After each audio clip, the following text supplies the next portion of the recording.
నువ్వు అసలు ముందు పాతవి ఏం చేసావని ఈరోజు హామీలు ఇస్తున్నావని అన్నాడు. అలాగే 750 హామీలని అన్నాడు.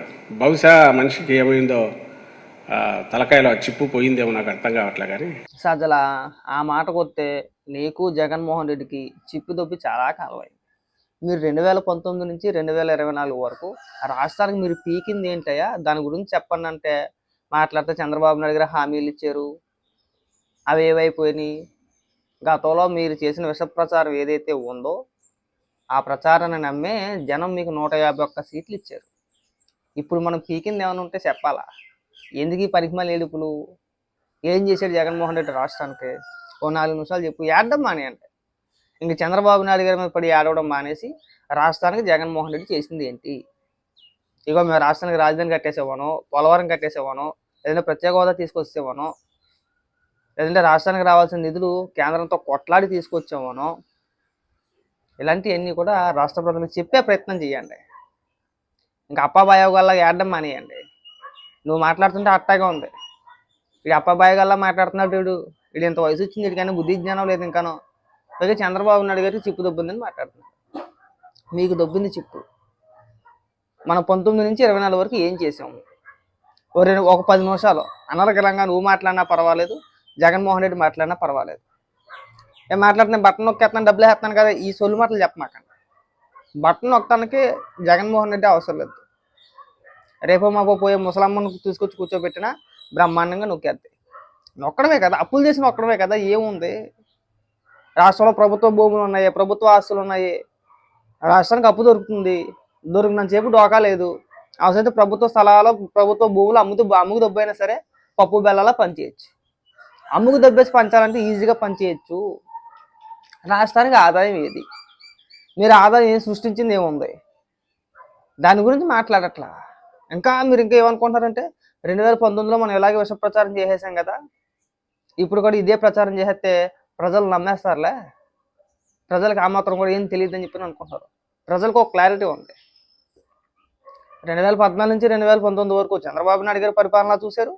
2019 నుంచి 2024 వరకు జగన్మోహన్ రెడ్డి పరిపాలన కూడా చూశారు. ఎవరి పరిపాలనలో బాగుంది అనేది ప్రజలకు ఒక క్లారిటీ ఉంది. మనం వచ్చిన తర్వాత ఏం చేసాం? సంక్షేమ పథకాల పేరుతో పప్పు బెల్లలాగా పంచుతూ ఒక 100లో 30 మందికి పంచుతున్నారంటే కరెంటు బిల్లుల రూపంలో కావచ్చు, పెట్రోల్ డీజిల్ పైన కావచ్చు, లేదంటే ఇంటి పన్ను అని, చెత్త పన్ను అని, కుళాయి పన్ను అని, మొత్తం 100 మంది బాధేస్తున్నారు కదా మీరు కదా. గతంలో 300-400 రూపాయలు వచ్చే కరెంటు బిల్లు ఇవాళ 1500-2000 రూపాయలు ఎందుకు వస్తున్నారా అంటే తమరిదయ్యా. ఎందుకు? ఉచితాలు, పంపకం. పోనీ రాష్ట్రానికి ఆదాయం పెంచుతున్నాడు, పోనీ వచ్చిన ఆదాయంలో పంచుతున్నాడు రా అంటే అది కూడా లేదు. రాష్ట్రం, ఆదాయం, ఈ 2 పదాలు ఎప్పుడో మర్చిపోయాం. మేమైతే 2 ఎప్పుడో మర్చిపోయాం. ఇంక మాట్లాడితే సొల్లు పురాణం అంతా ఇక్కడ మాట్లాడుకోవాలి మన ఇద్దరం కూర్చొని ఇక్కడ. ఏ సజ్జలా కదా. జనాలు మారారు. ఇంకా 2019 లాగా మీరు చెప్పే సొల్లు పురాల వల్ల వింటానికి సిద్ధంగా లేరు. మీరు మారండి.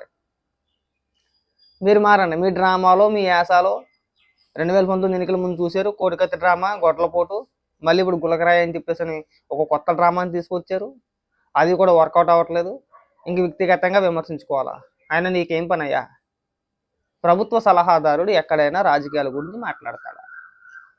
నువ్వు జీతగాడివి కదా, నువ్వు ప్రజల సొమ్ము జీతంగా తీసుకుంటున్నావు కదా, అంటే నువ్వు ఎవరికి బానిస? మాకు బానిస, ప్రజలకు బానిస నువ్వు కదా.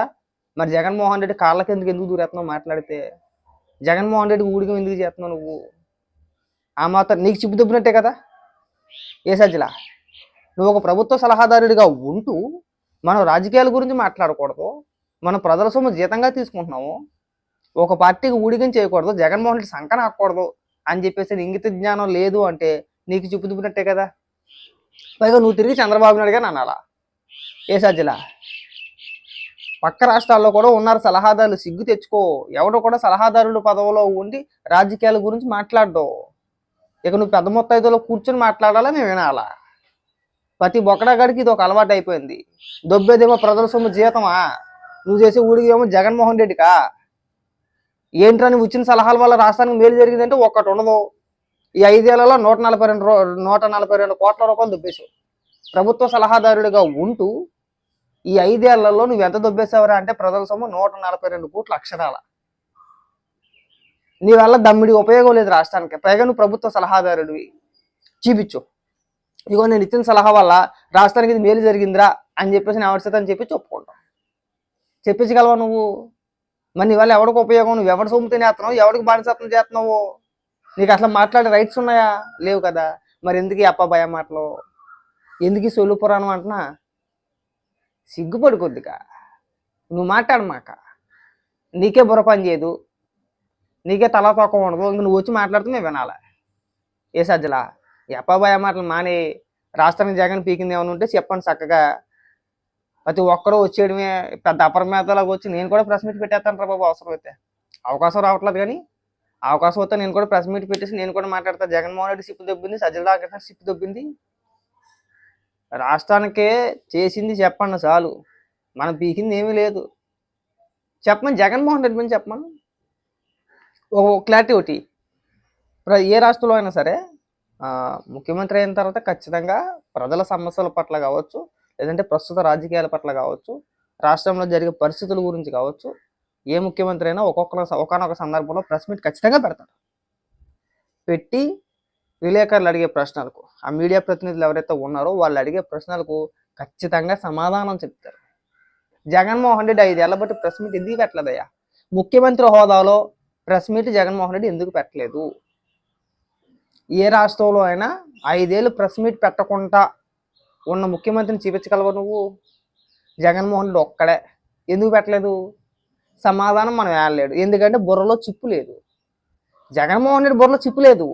ఎవడో రాసిచ్చారు స్క్రిప్టు, ఒక పేపర్ రాసిచ్చేస్తే ఆ పేపర్ని 1-10 సార్లు పట్టేసి మనం మీడియా ముందుకు వచ్చేసి, లేదంటే ఒక సభ పెట్టేసుకొని మీడియా ముందుకు రాలే 1-10 సార్లు ఆ పేపర్ పట్టేసి ఒక సభ పెట్టేసుకొని ఆ సభలో మాట్లాడతారు. ఆ సభలో మాట్లాడేది కూడా పెళ్ళిళ్ళు పిల్లల గురించే, వ్యక్తిగత విమర్శలే. రాష్ట్రానికి సంబంధించింది ఏం ఉండదు అక్కడ. పెళ్ళిళ్ళు పిల్లలు వ్యక్తిగతంగా విమర్శించేయాలి.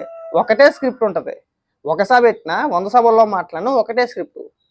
ఆ స్క్రిప్ట్ కూడా పేపర్ చూసే మాట్లాడాలి, చెప్పిందే చెప్పాలి. ఆ చెప్పేది కూడా మళ్ళీ పేపర్ లేకపోతే చెప్పలేడు. మరి ఎవడికి చిప్పు దెబ్బింది ఇక్కడ? ఎవడికి దెబ్బింది చిప్పు? జగన్మోహన్ రెడ్డికే కదా. రాజకీయాల గురించి సంబంధం లేని వ్యక్తి వచ్చి నువ్వు మాట్లాడుతున్నావు, నీకు దొబ్బింది కదా చిప్పు కదా. నీకు బంద్ చేసే కొంతమంది కొండగూరులు ఉన్నాయి కదా, మన జర్నలిస్టులను, లేదంటే విశ్లేషకులను, రాజకీయ మేధావులను, స్వయం ప్రకటిత మేధావులు కొంతమంది ఉంటారు కదా, నీకు మద్దతు ఇచ్చేవాళ్ళు, వాళ్ళకి దొబ్బింది చెప్పు. ఎవరికైనా బుర్ర బుద్ధి జ్ఞానం ఉంటే కనుక ప్రభుత్వ సలహాదారుడు పదవిలో నువ్వు ఎట్ట మాట్లాడతావా అని చెప్పేసి ఒక్కడు అడగట్లే మిమ్మల్ని. ఎందుకు? మీరు ఇచ్చే ప్యాకేజీ కోసం ఆశపడి. రాష్ట్రానికి చేసింది చెప్పండి అయ్యా చాలు. ఇంక అప్పబాయ కౌరులు మానేయండి. జనాలు కూడా నమ్మే పరిస్థితుల్లో లేరు సజ్జలా, గుర్తుపెట్టుకో బాగా.